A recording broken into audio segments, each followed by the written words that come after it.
Hello बच्चों। तो मैं अभी क्या करने वाला हूँ, देखो इसके क्लास 8 के लेसन 3 के क्या करने वाले हैं अपन, ऑब्जेक्ट करने वाले हैं।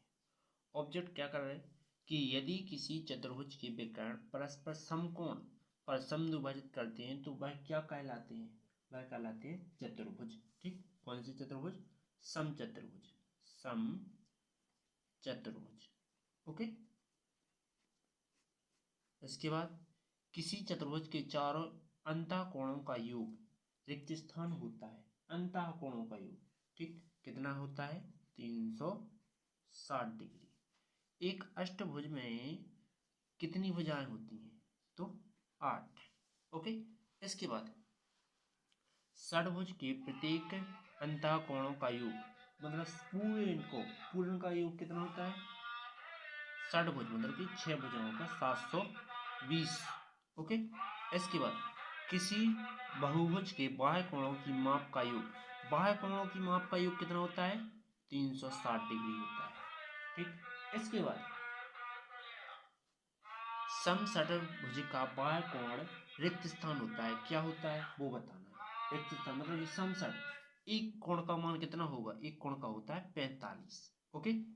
इसके बाद क्या करेंगे अगला, ये क्या करें, किसी एक समबहुभुज की बाह्य कोण का 72 है तो उसकी बहुभुज की संख्या क्या होगी? हमने भुजाओं की माप का सूत्र लिखा था। भुजा की माप सूत्र क्या होता था? 360 बटे में बाह्य कोण, बाह्य कोण, बाह्य कोण कितना दिया गया है? 360 बटे में 72, 72 पंचे 360। कितनी भुजाएं होंगी? 5 भुजाएं। ठीक है, उम्मीद है समझ में आ गया होगा। इसके बाद अगला,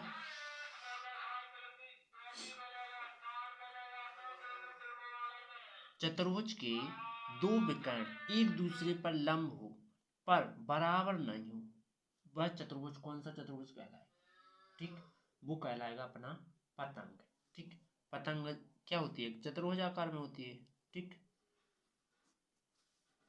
इसके बाद चतुर्भुज के सम्मुख भुजाओं को जोड़े समांतर है, वह चतुर्भुज क्या कहलाएगा? तो वह कहलाएगा समांतर चतुर्भुज।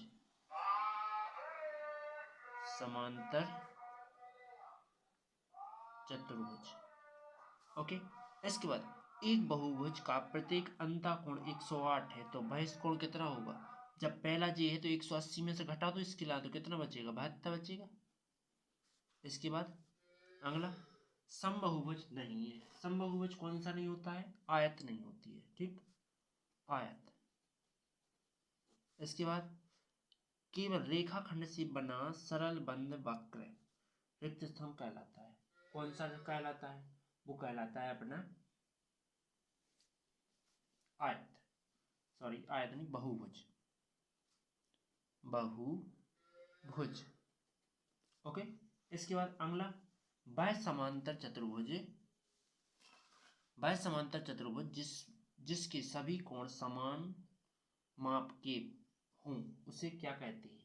समान कोण के माप के हों तो केवल आयत में ही रहते हैं समान कोण के माप। ठीक है। समांतर चतुर्भुज की सम्मुख भुजाएं रिक्त स्थान माप की होती हैं।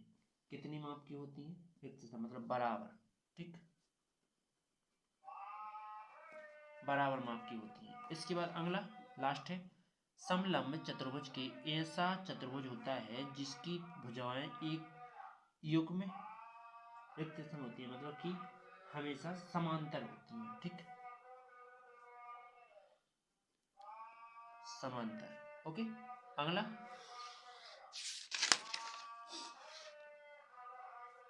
समचतुर्भुज की सभी भुजाएं की लंबाई कैसी होती है?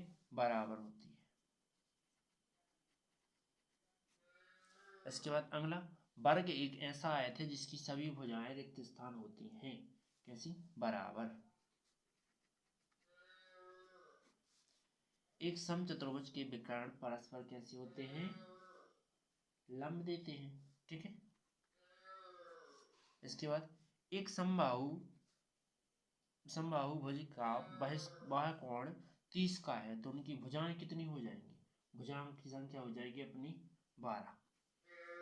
आंसर। अब चलते हैं नेक्स्ट वीडियो की। वीडियो अच्छी लगे तो लाइक सब्सक्राइब करना, बेल आइकन भी प्रेस कर देना।